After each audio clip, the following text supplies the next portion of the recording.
We now arrive at the end of the Parade of Blessings. Let us offer the traveler our blessings one more time and give him a resounding round of applause. Woohoo! Yeah! All right! Woo! That's a hero's welcome if Paimon ever saw one, traveler! You deserve it, of course, considering the risk you took. Traveler, Paimon! Finally, I was looking everywhere for you. St. Molly! Why didn't you come to the parade? Never mind that. I have something important to tell you. Come with me.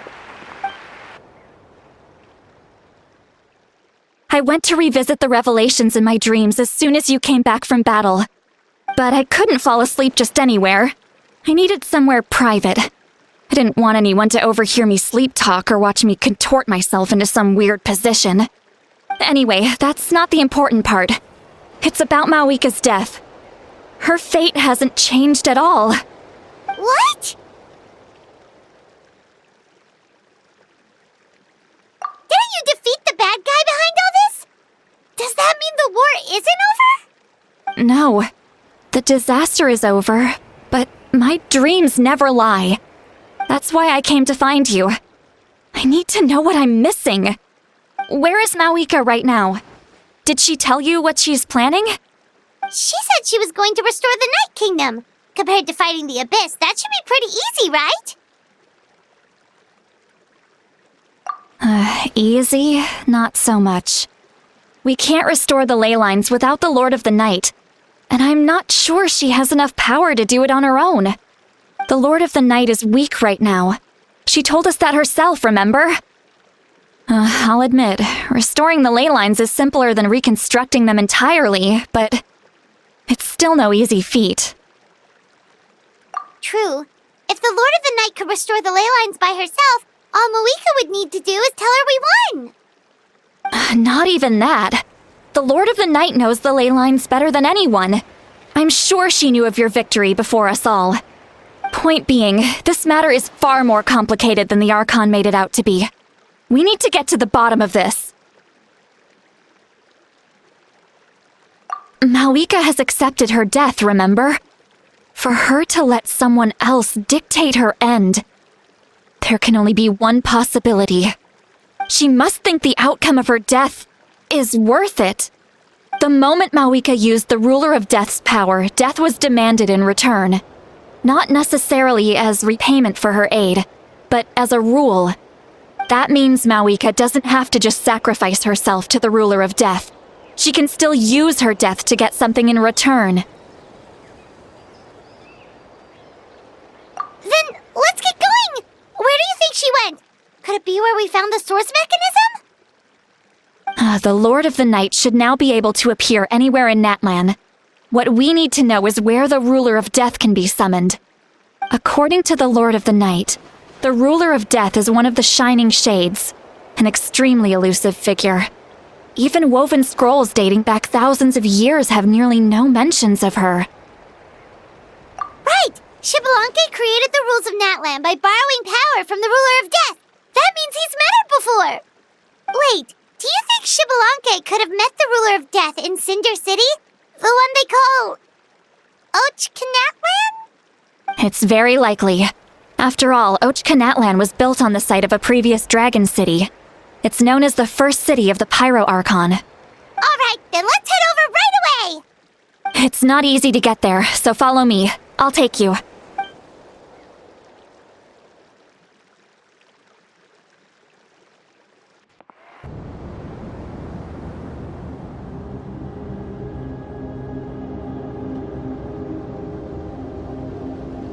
Man, this place really is hard to get to. And, Paimon wasn't the only one who saw that weird thing up there, right? All those eyes inside of it? Talk about creepy. I believe that's how the Ruler of Death keeps an eye on Teyvat. Look, it's Mavuika!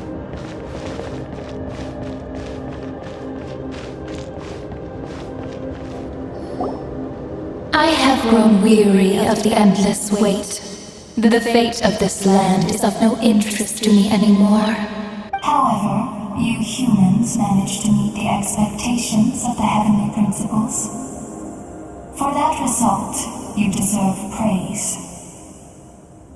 Mavuika, as the price for using my power, I shall now bear witness to your death.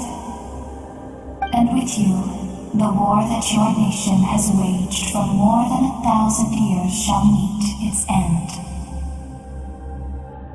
Mavuika! You got here sooner than I expected. What are you doing? Closing the final chapter on the plan that has consumed Natlan for 500... No. For the entirety of our history. We've eradicated the Abyss from Natlan, but its power remains in worlds beyond Teyvat. Tremendous and unyielding. Only by completely restoring the Night Kingdom can we defend against its corrosion in the long run. But the architect of the Night Kingdom is near her end. She lacks the power for such a task. And worse still, if her life force is depleted, the rules of Natlan disappear along with her. We have no need for the Ode of Resurrection right now. But it remains Natlan's strongest defense should the Abyss return one day. So, you're planning to... Yes. My plan is to once again place my life within the sacred flame. 500 years ago, I gave my life for the chance to be reborn in this era. A chance to see all my plans to completion. And now, to sustain the Lord of the Night, I will give my life once more. I respect your decision, Mavuika. But this method requires an immense sacrifice.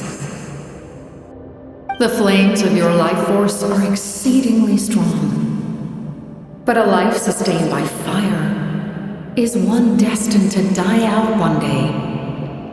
What will you do then? I've thought about that. With the Abyss out of the picture for now, the Sacred Flame's power will be consumed at a much slower rate. My life force should be able to sustain it for another 200 or 300 years. Future Pyro-Archons will continue to seek new sources of fire. As long as Natlan's legacy endures, the Night Kingdom will survive, impervious to the Abyss. Once again, you place hope in the hands of the future. Once again, you place hope in the hands of the future. But the pilgrimage can replenish the power of the sacred flame. We can give it that meaning. Why shoulder this burden by yourself? Because I want the pilgrimage to change. The pilgrimage was an essential part of our struggle against the Abyss. A grand competition full of promise and glory. But it also chained our people to an inescapable destiny. Fear and anxiety have been our constant companions. We knew what the consequences would be if we laid down our arms. Morality left us with no other choice. And so, Natlan became the nation of war. This is where Xbalanque defeated the dragons and granted our people the liberation of their flesh. And now, in the same place, I have the chance to grant them the liberation of their spirit. There will be no war, only competition, one fueled by our dreams for the future rather than a desperate struggle for survival. A new future deserves a new meaning, a chance to take a definitive step forward. Very noble indeed. But what does any of this have to do with you? You speak of duty, but not yourself. In my eyes, Mavuika, you are not inherently special. A child of Natlan among countless others. Yes, the situation is urgent, and the ley lines must be restored right away. But it is too heavy a burden for you to shoulder alone. That is where we differ, Lord of the Night. You see all humans as the same, but I understand what it means to be a leader. A leader is swift and decisive in the face of reality, Someone capable of making the right choice even when there are no good options on the table. Sacrificing the remainder of my life to help Natlan overcome this crisis. That is the right choice. After all, leadership is built on the trust of ordinary people. Without them, there is no Archon. The people look to their leader to make the world a better place and stand up for them when it counts. For that reason, I must see my duty through to the very end. But what about you, Mavuika? You still haven't talked about what you want. Is it that unimportant to you? It's not important, Citlali. There is nothing more important than protecting the future we built together.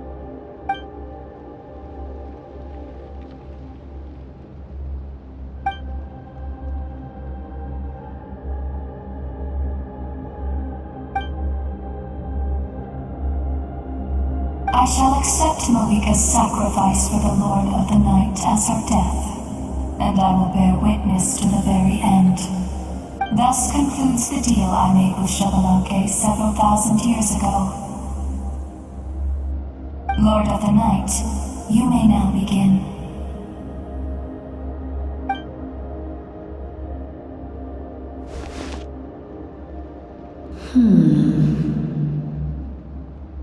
What are you waiting for? There is another who wishes to take part in the ceremony. And I cannot disregard their intentions. I must wait for them to arrive. Another? I was to bear witness to a death, and now the situation is increasingly tenuous. If the life of this second individual fails to meet my requirements, I fear I may lose my patience. Rest assured, his life will hold equal value. I am the helper of humanity, and I must always place their demands first, no matter who the human may be. Cumbersome. But there is nothing to be done. Such is the duty of an angel. Wait, this feeling. We made it.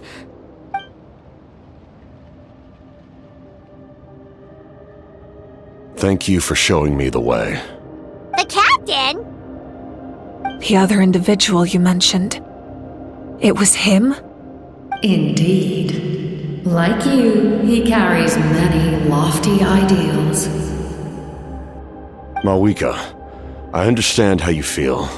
And if I were an ordinary mortal, I would have no reason to stop you. But like you, I've been waiting for this day for too long, and I can offer a better solution. You created this new future, and you deserve to guide its direction. Your life should not end here. But death is the end I have been trying to reach all along. I have come this far to use my death to open the gates of the ley lines to my people. Your people? That's right. They have been with me for the past 500 years. But how? Carrying that many souls within you? There's no way you could keep your consciousness intact. Besides, you weren't affected by the source mechanism like I was. Do you still remember the voice that you heard? It came from my heart. With the help of technology from Conria, my heart was modified to convert memories and souls from the ley lines into knowledge. As a result, I became extremely sensitive to souls and developed the ability to sense their presence, much like yourself. After encountering countless lost souls during the disaster 500 years ago, I forsook the capacity for knowledge granted by the modification and used my heart as a vessel instead. The lives of my comrades, as well as many Natlanese, have been stored here ever since. And you want to send them home? Yes. The ley lines will not accept them. But by merging my existence with the Lord of the Night, I can become master of the ley lines and change the rules entirely. He expressed this to me, and I agreed. The captain envisions a kinder and fairer set of rules for humanity. In addition, he aims to challenge the authority of the ruler of death. In a word, his goal is revenge. Revenge? After all, it's because of her that I bear the curse of immortality, the curse of absolute life. I now understand that which you seek. Then, bear witness to my resolve and hatred. The people of Conria committed grave sins, and for that, we were cursed to suffer endless physical torment, cursed to witness the demise of everything we held dear. But most of us were innocent. Most of us knew nothing of the Five Sinners' exploitation of abyssal power, myself included. If I sacrifice my life for the Lord of the Night, you get the death you desire. But at the same time, the curse of immortality would negate the very death you seek. Left unresolved, that paradox could uproot the natural order of this world. Even you, great ruler of death, lack the capacity to bear the consequences of that outcome. Your curse is now the tool with which I will overturn the oppression of the gods. This is my challenge to you. Forsake one of your rules. The choice is yours. Your new heart has limitless potential, and you have wielded it with bravery and honor. I grant you the title of Sentinel Knight. Like the four pillars of strength, you will continue to safeguard the glory of Conria. The glory of Conria. Our land, our dignity, and every comrade who fights alongside us. The Night Kingdom is almost destroyed. Our fallen soldiers, your comrades, they have nowhere to go. Huh? What are you doing? Are you taking all their souls with you?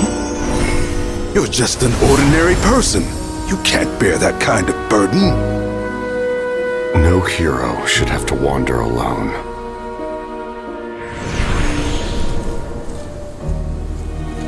The curse of immortality. Using immortality to fight death. Using my rules against me. Make your choice. Reject your rules. Or allow me to trigger the paradox. The curse of immortality must stand. Use it to fulfill your final wish.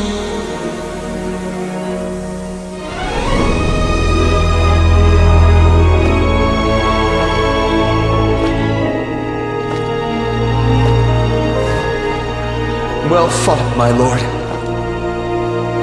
Thank you for everything.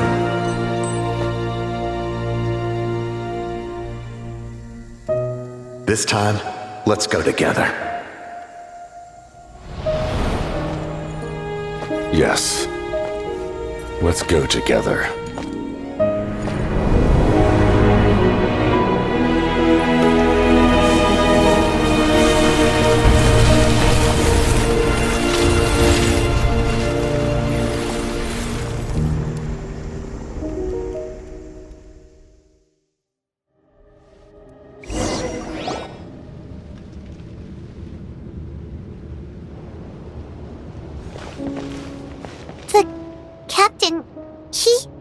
The curse of immortality still exists. Does that mean the captain will never move from this place? Lord of the Night, is the captain still with us? There is no need to pursue traces of him. For those cursed with immortality, release from the mortal coil is the greatest form of peace. Even so, please pass on my gratitude. His long journey has finally come to a close. I suppose this is a happy ending for him. I cannot imagine how much pain he endured over the past 500 years. Or how much strength it took to never stray from his goal. There's something I've been trying to figure out. I don't think I ever saw him sleep. I tried to ask him about it on the way here, but he didn't answer. Just like always, he never talks about himself. It's probably due to the voices. When souls merge in a single being, their voices echo endlessly through the mind. Souls that retain memories of their death often scream and wail in despair. Considering the number of souls inside him, that effect would be even greater. So, over the past 500 years, he didn't sleep? At all? Without experiencing the curse of immortality, we will never truly know his agony. But I can see why his hatred for the ruler of death was so strong. In the end, he used that immortality to his advantage, and granted the Lord of the Night eternal life by fusing his existence with hers. Well fought, Captain. You may wonder why the Night Kingdom, a land of souls, was unable to accept the souls adrift on the surface. The reason lies in the Heavenly Principle's modifications to the ley lines. The original purpose was to help counter the Abyss, and so their stability was paramount. But at one point in time, Natlan's ley lines were decimated. Even after reconstruction, the rules needed for the Ode of Resurrection made it impossible to reconnect the ley lines to other nations. That unique quality is precisely what drew the captain to Natlan. Did he try the same thing in other nations? Yes, but all those attempts ended in failure. He fought to save Natlan not only to defeat the Abyss, but because this is the only land where the souls within him could find salvation. We met not long ago to talk about that very possibility, and I confirmed the feasibility of his plan. I, too, recognized the need to change the rules of the ley lines, not only for the souls that wander this land, but for the outlanders that may perish here in the future. In the eyes of the Heavenly Principles, that kind of change is extremely risky, if not impermissible. But, as an angel, I have a duty to serve humanity. Such is my mandate. Thank you for everything. See, Lolly, when I gave you the Pilgrim's Chronicle, I said something rather pessimistic to you. Do you remember? How many years of life are enough? 10? 100? I thought it made no difference. But now, I have the chance to live forever. I am immensely grateful to humanity for this gift, and I am deeply sorry I thought so little of it in the past. You don't need to thank us. You bear a heavy responsibility. Heavy? No. That responsibility is the purpose of my existence. Farewell, humans, creators of miracles. A new era awaits you. Looks like she returned to the Night Kingdom. So, this was the captain's goal all along. He fought to the end for all those souls and challenged the rules of the world in the process. He was an outstanding warrior. He took on a burden that was meant for me and even brought about a better outcome. It would seem I lost this duel. He was right. Natlan needs a leader to guide its future, If not a successor, then that responsibility will continue to be mine to bear. But for now, let us pay our final respects to this fallen hero. Hmm.